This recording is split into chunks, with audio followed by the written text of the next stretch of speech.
हाय, chemical sector पर discussion start करने से पहले हम लास्ट ईयर की हाइलाइट्स को आपके साथ शेयर करना चाहेंगे। फ्रेंड्स, मार्च, अप्रैल एंड मई के मंथ में जब मार्केट में वीकनेस थी तो हमने एक सीरीज स्टार्ट की थी। यहां हमने 10 स्टॉक्स पर डिस्कशन की थी थ्रू 10 डेडिकेटिव वीडियोस। सीरीज का पहला वीडियो आयशर मोटर्स पर था and last video Adani power पर था। तो ये है उस सीरीज में डिस्कस किए गए स्टॉक्स की performance as of 30th of दिसंबर 2023। एक भी कंपनी ऐसी नहीं है जो रेड में हो एंड कुमुलेटिव रिटर्न्स भी 55.64% है, वो भी 9 मंथ से कम समय में एंड वो भी काफी कम रिस्क के साथ। लेकिन इनमें भी 5 कंपनीज ऐसी हैं जो इतने अपरन के बावजूद भी आज भी सिमिलर वैल्यूएशन पर अवेलेबल हैं, जिसमें फर्स्ट है आयशर मोटर्स, सेकंड है बजाज फाइनेंस, थर्ड है एशियन पेंट्स, फोर्थ है पीए इंडस्ट्रीज एंड फिफ्थ है अडानी पावर। दिखाने का ऑब्जेक्टिव यही है कि अगर हमें बस इन्वेस्ट करने के पीछे के रीजंस का पता हो तो हम अपनी कैपिटल को भी बचा सकते हैं एंड अच्छे रिटर्न्स भी जनरेट कर सकते हैं। इसलिए हर वीडियो में हम उन रीजंस पर बात करते हैं कि हमने किसी पर्टिकुलर कंपनी को क्यों शॉर्टलिस्ट किया है। एंड फ्रेंड्स, मैं इस नए साल में ये कमिटमेंट करता हूं कि हमारी वीडियो तभी आएगी जब हमारे पास कुछ वैल्यू होगी या नॉलेज होगा आपको देने के लिए, सिर्फ कंटेंट क्रिएशन के लिए नहीं। तो बढ़ते हैं आज की डिस्कशन की तरफ। तो फ्रेंड्स, केमिकल सेक्टर जिसने इन्वेस्टर्स को मल्टीबैगर रिटर्न्स बनाकर दिए हैं, लेकिन लास्ट के 2 सालों से ये इन्वेस्टर्स के लिए सरदर्द बना हुआ है, क्योंकि ज्यादातर कंपनीज की रेवेन्यू कम हो रही है, प्रॉफिट मार्जिन श्रिंक हो रहे हैं एंड नेट प्रॉफिट्स भी लगातार कम हो रहे हैं। क्या ये सेक्टर कभी रिकवर भी कर पाएगा? रिकवर करेगा भी तो उसमें कितना समय लगेगा? अगर रिकवर भी हो गया तो ग्रोथ कैसी रहेगी? अच्छे रिटर्न्स बनेंगे कि नहीं? कौन से ऐसे फैक्टर्स होंगे जो रिस्पॉन्सिबल होंगे कम या ज्यादा ग्रोथ के पीछे? कौन सी कंपनीज हैं जिन्हें हम फोकस करके चल सकते हैं? तो जानेंगे सब इसी वीडियो में। तो नमस्कार, कैपिटल एंड गेन्स में मैं सुशील देवल आपका स्वागत करता हूं। बट आप सबके रिस्पांस को देखते हुए हमने इस वीडियो के लिए रिसर्च के ऊपर सबसे ज्यादा टाइम स्पेंड किया है आज तक जितने भी वीडियोस इस चैनल पर पब्लिश हुए हैं, सो दैट हम सब इन्वेस्टर्स एक इन्फॉर्म्ड डिसीजन ले सकें। तो इसलिए मैं चाहूंगा कि इस हार्डवर्क को अप्रिशिएट करने के लिए आप वीडियो को लाइक जरूर करें, अनलेस कि आपको वीडियो में कोई वैल्यू ही ना दिखे, एंड अपनी फीडबैक भी कमेंट सेक्शन में जरूर शेयर करें। मैं सेबी रजिस्टर्ड एडवाइजर नहीं हूं, इसलिए वीडियो को सिर्फ एजुकेशनल पर्पस के लिए ही कंसीडर करें। एंड फ्रेंड्स, वीडियो से पूरी वैल्यू डिराइव करने के लिए वीडियो को एंड तक जरूर देखें। एंड जो भी डाटा आपके सामने रखा जाएगा उसका बेसिस है केमिकल कंपनीज की कॉन कॉल, ओपन सोर्स पर available research reports and fund managers द्वारा दी गई कमेंट्री। तो फ्रेंड्स, केमिकल इंडस्ट्री के सेगमेंट्स की बात करें तो इसमें bulk chemicals, hydrocarbons, fertilisers and speciality chemicals आते हैं। जैसा कि हमारा आज का डिस्कशन स्पेशलिटी केमिकल्स पर थोड़ा ज्यादा फोकस रहने वाला है, तो क्वेश्चन आता है कि स्पेशलिटी केमिकल्स होते क्या हैं? तो ये बेसिक केमिकल्स या बल्क केमिकल्स के डेरिवेटिव्स होते हैं एंड इनकी कैरेक्टरिस्टिक्स होती है high value, high R&D and ये कम वॉल्यूम में प्रोड्यूस होते हैं as compare to bulk chemicals, क्योंकि इनका एंड यूज ही काफी स्पेसिफिक होता है। लेकिन केमिकल सेक्टर पर जब भी डिस्कशन होती है तो बड़े इन्वेस्टर्स या फंड मैनेजर्स की नीडल स्पेशलिटी केमिकल पर क्यों अटक जाती है? क्योंकि ओवरऑल केमिकल इंडस्ट्री में स्पेशलिटी केमिकल सिर्फ 22% ही कॉन्स्टिट्यूट करता है, लेकिन उसके बावजूद भी टोटल केमिकल्स के एक्सपोर्ट में ये 50% कंट्रीब्यूट करता है। फ्रेंड्स, केमिकल इंडस्ट्री में चाइना लंबे समय से लीडरशिप पोजीशन होल्ड करता है एंड चाइना में ये इंडस्ट्री मैसिव ग्रो की है। तो ग्लोबल मार्केट शेयर की बात करें तो 2010 में चाइना का ग्लोबल मार्केट शेयर 24% था, ये 2018 में बढ़कर 37% हो गया एंड इसके रीजंस थे low labour cost in China, better infrastructure support to global chemical manufacturers and सबसे बड़ा कारण weak regulatory norms. Means chemical companies को प्लांट सेटअप करने के लिए जो क्लियरेंसेस चाहिए होती थी वो बहुत इजीली दे दी जाती थी, बिना इस बात का ध्यान रखते हुए कि एनवायरनमेंट पर इसका कितना बुरा इंपैक्ट होगा। एंड यही कारण है कि चाइना की काफी सारे केमिकल प्लांट्स तो रेजिडेंशियल एरिया के आसपास भी सेटअप हुए, क्योंकि उस टाइम पर चाइनीज गवर्नमेंट का मेन फोकस था इकोनॉमी को ग्रो करना, जिसके चलते एनवायरनमेंट को होने वाले रिस्क को काफी हद तक इग्नोर किया गया। उसके बाद क्या होता है कि 2014-15 में चीजें बदलने लगती हैं। सबसे पहला तो ये कि चाइना में पर कैपिटा इनकम बढ़ने से स्किल्ड लेबर पहले की तरह सस्ती नहीं रही। पर कैपिटा इनकम बढ़ा तो वहां वाटर एंड इलेक्ट्रिसिटी चार्जेस भी बढ़े। तीसरा, अब चाइना की गवर्नमेंट को भी ये समझ आ चुका था कि एनवायरनमेंट से जुड़े कंसर्न्स भी लगातार बढ़ते जा रहे हैं, इसलिए उन्होंने 2015 में स्ट्रिक्ट एमिशन नॉर्म्स को इंपोज किया, जिसके चलते 2017 में चाइना में 40% केमिकल मैन्युफैक्चरिंग फैसिलिटीज क्लोज हो गई एंड 80,000 मैन्युफैक्चरिंग फैसिलिटीज को फाइन भी इंपोज किया गया ज्यादा एमिशंस के चलते, according to a CRISIL report. Chemical plants में वेस्ट वाटर ट्रीटमेंट फैसिलिटीज का मैंडेटरी होना एंड ग्रीन टैक्स को इंपोज करना, कुछ इसी तरह के स्टेप्स भी लिए गए पोल्यूशन को कर्व करने के लिए। Further small and medium enterprises को डायरेक्ट किया गया कि वो अपने ऑपरेशंस को केमिकल पार्क से करें एंड बाय 2025 सारे बड़े प्लेयर्स को भी अपनी मैन्युफैक्चरिंग फैसिलिटीज को रेजिडेंशियल एरिया से दूर केमिकल पार्क्स में शिफ्ट करना है। एंड इन स्टेप्स के चलते चाइना में केमिकल प्लेयर्स की प्रोडक्शन कॉस्ट बढ़ने लगी एंड प्रॉफिट मार्जिन्स भी डेंट होना स्टार्ट हुए। जब चाइना में अनफेवरेबल इन्वायरमेंट बनने लगा था केमिकल कंपनीज के लिए, तो इस दौरान इंडिया में फेवरेबल इन्वायरमेंट बनने लगा 2013-14 में। एंड उसका पहला रीजन था availability of low cost labour in India, क्योंकि 2005 से 2015 के बीच चाइना में एवरेज लेबर कॉस्ट 19 से 20% के CAGR से बढ़ी, जबकि इंडिया में इस दौरान एवरेज लेबर कॉस्ट सिर्फ 4 to 5% के CAGR से बढ़ी। नेक्स्ट रीजन है competitive corporate tax in India, उसके बाद है यूएस चाइना ट्रेड वॉर। इन सारे रीजंस के चलते फाइनेंशियल 15 से फाइनेंशियल ईयर 21 के बीच स्पेशलिटी केमिकल मार्केट 11% के CAGR से ग्रो हुई।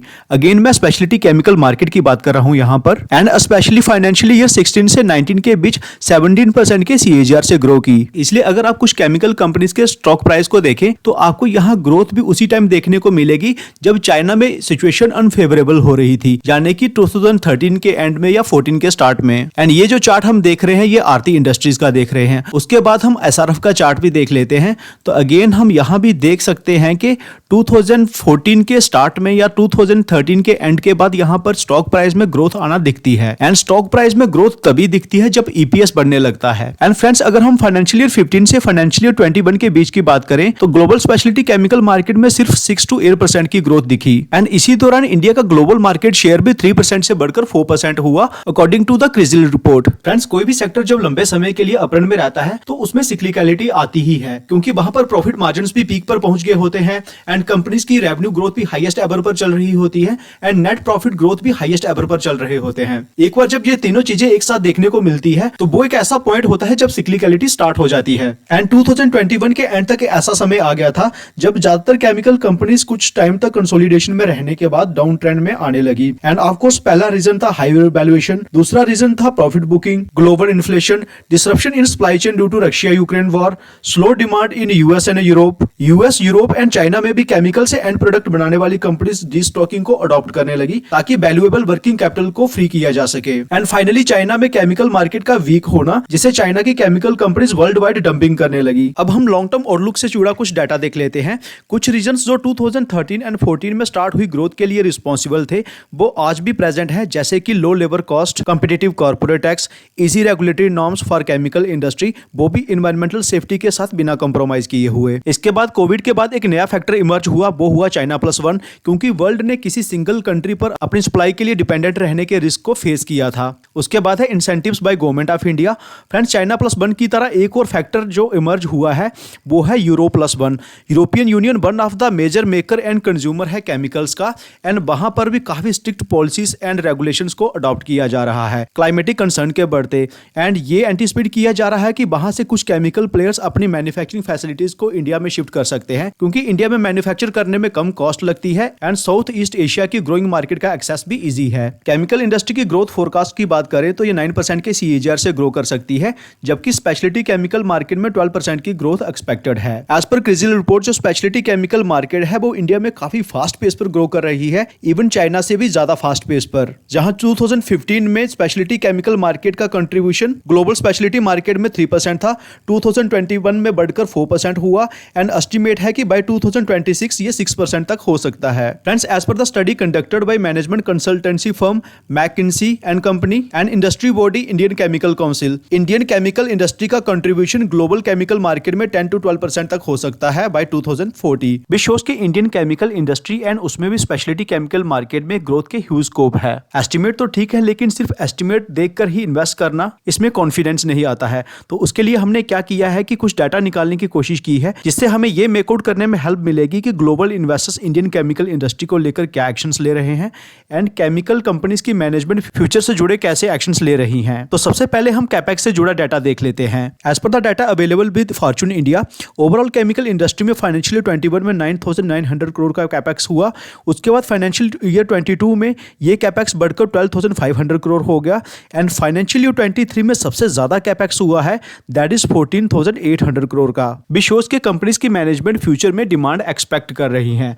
फाइनेंशियल ईयर 24 में कितना कैपेक्स हुआ है उसका कंसोलिडेशन तो नहीं मिला है, लेकिन मैंने कुछ मेजर प्लेयर्स की कॉन कॉल से डाटा निकालने की कोशिश की है। तो आरती इंडस्ट्रीज की मैनेजमेंट ने फाइनेंशियल ईयर 24 के फर्स्ट हाफ में 575 करोड़ का कैपेक्स किया है एंड फाइनेंशियल ईयर 24 के लिए जो टोटल प्लान्ड कैपेक्स है वो 1200 से 1300 करोड़ का है, जो कि ह्यूज है। उसके बाद अगर एसआरएफ में देखें तो यहाँ भी 2683 करोड़ का कैपेक्स अंडर प्रोग्रेस है एंड गुजरात फ्लोरोकेमिकल्स का 1500 करोड़ का कैपेक्स अंडर प्रोग्रेस है for the financial year 24 and ये लास्ट के 3 फाइनेंशियल ईयर में हाईएस्ट एवर है। तो जिस तरह से कैपेक्स हो रहा है या कैपेक्स प्लान है उसे देखकर यही लगता है कि एक बड़ी ग्रोथ का होना अभी पेंडिंग है। अब ये देख लेते हैं कि foreign investors Indian chemical industry को कैसे देख रहे हैं। तो उसके लिए हमने एफडीआई का डाटा निकाला है जो कि केमिकल सेक्टर में हुआ है। Department of promotion of industry and internal trade के डाटा के अकॉर्डिंग फाइनेंशियल ईयर 21 में 6300 करोड़ का एफडीआई रिसीव हुआ है, फाइनेंशियल ईयर 22 में 7202 करोड़ का एफडीआई रिसीव हुआ है एंड फाइनेंशियल ईयर 23 में 14662 करोड़ का एफडीआई रिसीव हुआ है, जो कि फाइनेंशियल ईयर 22 के कंपैरिजन में डबल है। फर्दर इस इंडस्ट्री में 100% तक का एफडीआई भी परमिटेड है। तो एफडीआई एंड कैपेक्स का डाटा देखकर यही लगता है कि ग्रोथ के जो भी एस्टिमेट हैं उसके हिसाब से प्रैक्टिकली काम हो भी रहा है, means long term growth outlook intact है। नेक्स्ट एंड सबसे इंपॉर्टेंट क्वेश्चन है कि अगर long term growth outlook solid है तो फिर रिकवरी कब से होगी। तो इस क्वेश्चन का आंसर ढूंढने के लिए मैंने काफी सारे फंड मैनेजर्स की स्टेटमेंट्स को चेक किया है एंड केमिकल कंपनीज की मैनेजमेंट की कमेंट्री को भी चेक किया है so as to find out के कॉमन क्या है इन स्टेटमेंट्स में। पहले हम उन स्टेटमेंट्स को देख लेते हैं जो ब्रोकरेज हाउसेज या फंड मैनेजर्स की तरफ से आई है एंड उसके बाद हम कुछ केमिकल कंपनीज की मैनेजमेंट की कमेंट्री को भी चेक करेंगे। अब फ्रेंड्स आप ये ना समझे कि मैंने कुछ एक तरह की स्टेटमेंट्स को ही सिलेक्ट किया है, क्योंकि हमारा कोई भी हिडन एजेंडा नहीं है, इसलिए मैंने रिसेंट में आई ऑलमोस्ट सारी स्टेटमेंट को गो थ्रू किया है एंड मेजर पॉइंट्स को ही आपके सामने रखूंगा। सिर्फ उन्हीं पॉइंट्स को एलिमिनेट किया जाएगा जिससे डिसीजन मेकिंग में कोई फर्क ना पड़े। तो स्टार्ट करते हैं SMIFS की रिपोर्ट से जो कि अक्टूबर 23 में ही पब्लिश हुई है। इन्होंने पहले तो स्लो डाउन के रीजंस को बताया है जो कि हमने ऑलरेडी डिस्कस कर ही लिए हैं। मेजर पॉइंट्स ये है कि ग्लोबल हर्डल्स के बावजूद भी इंडियन केमिकल कंपनीज अब तैयार हैं अपने मार्जिन में रिकवरी करने के लिए। जो एंटिसिपेटेड रिकवरी है वो फाइनेंशियल ईयर 24 के सेकेंड हाफ में हो सकती है, क्योंकि अब ग्लोबल इंटरेस्ट है इंडिया से सोर्स करने में। इंडियन केमिकल प्लेयर्स द्वारा की गई capital investment and Indian speciality chemicals की बढ़ती हुई प्रोमिनेंस ग्रोथ को सपोर्ट करेगी। Q4 फाइनेंशियल ईयर 24 में टर्न अराउंड दिख सकता है जिसमें यूरो प्लस बन का भी रोल रहेगा। फ्रेंड्स उसके बाद ब्रोकरेज फर्म निर्मल बांग ने नवंबर 23 की रिपोर्ट में नियर टर्म में कॉशियस रहने की सलाह दी है। उनके अकॉर्डिंग डी स्टॉकिंग की challenge specially in agrochemicals and pharmaceuticals ये नेक्स्ट 1 to 2 क्वार्टर्स के लिए परसिस्ट कर सकती हैं। मींस इनके अकॉर्डिंग फाइनेंशियल ईयर 25 के स्टार्ट में प्रॉब्लम्स सॉल्व हो सकती हैं। उसके बाद ब्रोकरेज फर्म इलारा कैपिटल्स ने अपने स्टैंड्स को कॉशियस से बुलिश किया है ओवर द केमिकल इंडस्ट्री। अपने स्टैंड्स में चेंज उन्होंने ग्लोबली 180 केमिकल प्लेयर्स की एनालिसिस के बाद किया है। इनका मानना है कि डी स्टॉकिंग की जो चैलेंजेस हैं ये Q3 तक देखने को मिल सकती हैं। ग्रोथ की पहली झलक हमें Q4 में देखने को मिल सकती है। तो इलारा कैपिटल के according Navin Fluorine and Vinati Organics revival के मेजर गेनर्स हो सकते हैं। IDBI कैपिटल की रिसर्च टीम के हेड AK प्रभाकर जी का कहना है कि शॉर्ट टर्म जाने की नेक्स्ट 6 मंथ्स के लिए प्रॉब्लम्स रहेंगी, लेकिन लॉन्ग टर्म व्यू वाले इन्वेस्टर्स को वरीड होने की जरूरत नहीं है। SBI सिक्योरिटीज का मानना है कि प्रॉब्लम्स जो है वो टेम्पररी हैं, लेकिन लॉन्ग टर्म स्टोरी इंटैक्ट है क्योंकि डोमेस्टिक डिमांड भी अच्छी रहेगी। इनका मानना है कि फाइनेंशियल ईयर 24 के एंड तक डी स्टॉकिंग की समस्या खत्म हो सकती है एंड अर्निंग तो फाइनेंशियल ईयर 25 के फर्स्ट हाफ में इंप्रूव हो सकती है। तो ये थी कुछ ब्रोकिंग एंड इन्वेस्टमेंट फर्म्स की कमेंट्री। तो अब आ जाते हैं कुछ मेजर कंपनीज की मैनेजमेंट की कमेंट्री के ऊपर। तो स्टार्ट करते हैं अनुपम रसायन की मैनेजमेंट की कमेंट्री से। यहाँ उनका मानना है कि आउटसोर्सिंग का ट्रेंड जो है ये बढ़ता हुआ दिखाई दे रहा है। 3 साल पहले उनके पास सिर्फ 24 MNCs होते थे जो कि उनके क्लाइंट्स थे एंड अब वो बढ़कर 29 हो चुके हैं। इससे पहले उनके कस्टमर्स उन्हें सिर्फ सिंगल प्रोडक्ट के लिए ही कंसीडर करते थे, जब भी अब उनके कस्टमर्स उन्हें मल्टीपल प्रोडक्ट्स के लिए कंसीडर कर रहे हैं, जहां से उनके प्रोडक्ट की वैल्यू एंड वॉल्यूम दोनों ही बढ़ रही हैं। उसके बाद Deepak Nitrite, Balaji Amines and SRF की मैनेजमेंट ने अपनी प्रॉब्लम को सामने रखा है जो कि वो फेस कर रहे हैं। इनमें से दीपक नाइट्राइट की मैनेजमेंट एक्सपेक्ट कर रही है कि फाइनेंशियल 24 के लास्ट क्वार्टर तक डिमांड नॉर्मलाइज हो सकती है, यानी कि नेक्स्ट क्वार्टर से। अल्काइल अमाइंस की बात करें तो ये पेटिशन प्रिपेयर कर रहे हैं सो दैट एसीटोनाइट्राइल की इंपोर्ट पर एंटी डंपिंग लगाई जा सके एंड इस प्रोसेस में नेक्स्ट 6 मंथ्स लग सकते हैं। इनका मानना है कि ग्लोबल डिमांड में कॉन्ट्रैक्शन दिसंबर 23 तक रह सकता है एंड डिमांड में नॉर्मलाइजेशन अप्रैल 24 तक हो सकती है। गुजरात फ्लोरोकेमिकल की मैनेजमेंट का कहना है कि उनके तीनों ही वर्टिकल्स इंपैक्ट हुए हैं, जिसमें bulk chemicals, fluorochemicals and fluoropolymers आते हैं एंड उसका रीजन उन्होंने पहले तो डंपिंग को बताया है एंड दूसरा है sluggish demand specially in Europe. Management का मानना है कि प्राइसेस बॉटम आउट हो चुके हैं एंड फाइनेंशियल 24 का सेकंड हाफ बेटर रह सकता है as compare to first half. उसके बाद मैनेजमेंट यूएस मार्केट से भी अच्छी डिमांड एक्सपेक्ट कर रही है एंड सनराइज सेक्टर से भी अच्छे ऑर्डर्स एक्सपेक्ट कर रहे हैं, जिसमें electric vehicles, green hydrogen, semiconductors and solar energy आते हैं, क्योंकि इन सेक्टर्स में भी गुजरात फ्लोरोकेमिकल्स के प्रोडक्ट्स की डिमांड काफी रहने वाली है। आरती इंडस्ट्रीज की मैनेजमेंट का भी कहना है कि जो वर्स्ट है वो first half of financial year 24 में ओवर हो चुका है एंड नेक्स्ट फ्यू क्वार्टर्स में चीजें नॉर्मलाइज हो सकती हैं। तो अभी तक की स्टेटमेंट से फर्स्ट पॉइंट यही क्लियर होता है कि लॉन्ग टर्म आउटलुक को लेकर कोई भी डाउट नहीं है, एकदम सॉलिड है। अदरवाइज हाईएस्ट एवर एफडीआई नहीं हो रहा होता एंड हाईएस्ट एवर कैपेक्स भी नहीं हो रहा होता। एंड मोर इंपोर्टेंट, जब भी किसी कंपनी की या सेक्टर की लॉन्ग टर्म आउटलुक खराब होती है तो एक ट्रेंड जो हमें देखने को मिलता है कि वो ये कि स्ट्रॉन्ग हैंड्स यानी कि प्रोमोटर्स एंड इंस्टीट्यूशनल इन्वेस्टर्स अपनी होल्डिंग को लगातार कम कर रहे होते हैं एंड रिटेल इन्वेस्टर्स की होल्डिंग बढ़ रही होती है। लेकिन ये ट्रेंड हमें केमिकल सेक्टर में देखने को नहीं मिल रहा है। उसके बाद अगर रिकवरी की बात करें तो जितना भी डाटा हमने स्टडी किया है उसमें यही पता चलता है कि फाइनेंशियल ईयर 25 के बिगिनिंग में यानी कि अप्रैल 24 से रिकवरी के चांसेस हैं। फाइनेंशियल ईयर 25 के स्टार्ट होने से पहले 2 क्वार्टर के रिजल्ट्स आना अभी बाकी हैं, यानी कि दिसंबर वाले क्वार्टर के एंड मार्च वाले क्वार्टर के। तो इन 2 क्वार्टर्स के रिजल्ट्स में हमें और वीकनेस देखने को नहीं मिलनी चाहिए, तभी अप्रैल 25 के बाद रिकवरी एक्सपेक्टेड है। अगर कोई कंपनी अगले 2 क्वार्टर्स और भी वीक रिजल्ट्स पोस्ट करती है यानी कि दिसंबर वाले क्वार्टर में एंड मार्च वाले क्वार्टर में, तो उसमें रिकवरी और भी पोस्टपोन हो सकती है बाय 2 to 4 क्वार्टर्स। तो हमें कैसे पता चलेगी किस कंपनी में रिकवरी पहले होने वाली है? तो इसके लिए मैं बड़ा सिंपल सा मेथड बता देता हूं जो कि डो थ्योरी में दिया हुआ है। वो ये कि मार्केट में जो भी एक्सपेक्टेड होता है या मार्केट में जो भी न्यूज होती है, स्टॉक प्राइस उसके इंपैक्ट को पहले ही फैक्टर इन कर चुका होता है। कहने का मतलब ये है कि रिजल्ट से पहले ही जो कंपनीज अपने फर्स्ट रेजिस्टेंस को ब्रेक कर रही होती हैं तो उनमें रिकवरी के सबसे पहले चांसेस होते हैं। फ्रेंड्स, इट्स अनइथिकल टू से, लेकिन बड़े इन्वेस्टर्स अच्छे रिजल्ट्स अनाउंस होने से पहले ही एंट्री ले लेते हैं, जिससे स्टॉक प्राइस में अपवर्ड मूवमेंट स्टार्ट हो जाती है। तो इसलिए अब हमें अपनी फेवरेट केमिकल कंपनीज पर नजर रखने की जरूरत है। फ्रेंड्स, अभी तक हमने केमिकल सेक्टर से रिलेटेड हर क्वेश्चन का आंसर फाइंड आउट करने की कोशिश की है। लास्ट क्वेश्चन रहता है कि कौन सी कंपनीज को कंसीडर कर सकते हैं। वीडियो की लेंथ हमें परमिट नहीं करती है कि हम कंपनीज पर थारोली बात करें।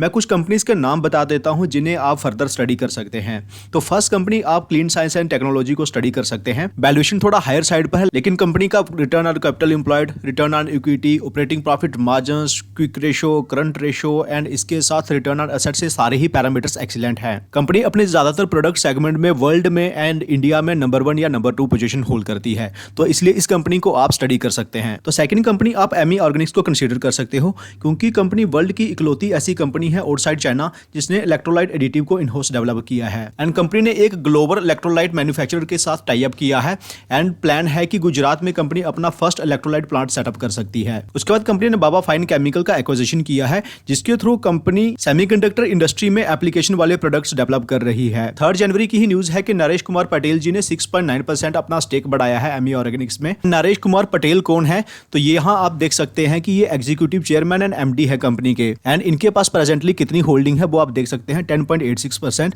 तो इनकी होल्डिंग बढ़कर कंपनी में 17% के अराउंड हो जाएगी। उसके बाद आप Navin Fluorine, Aarti Industries, Gujarat Fluorochemicals, Vinati Organics, Fine Organics and SRF को कंसीडर कर सकते हैं। आपके अकॉर्डिंग कौन सी कंपनीज केमिकल इंडस्ट्री में रिवाइवल का बिगेस्ट बेनिफिशियरीज हो सकती हैं? कमेंट सेक्शन में जरूर बताएं। फ्रेंड्स, वीडियो अगर इन्फॉर्मेटिव लगा है तो वीडियो को लाइक जरूर करें, क्योंकि इसके लिए रिसर्च में हमने सबसे ज्यादा टाइम दिया है एंड अपनी फीडबैक को कमेंट सेक्शन में जरूर दें। चैनल को सब्सक्राइब नहीं किया है, चैनल को सब्सक्राइब करें। तो मिलते हैं आपसे अगले वीडियो में। Take care.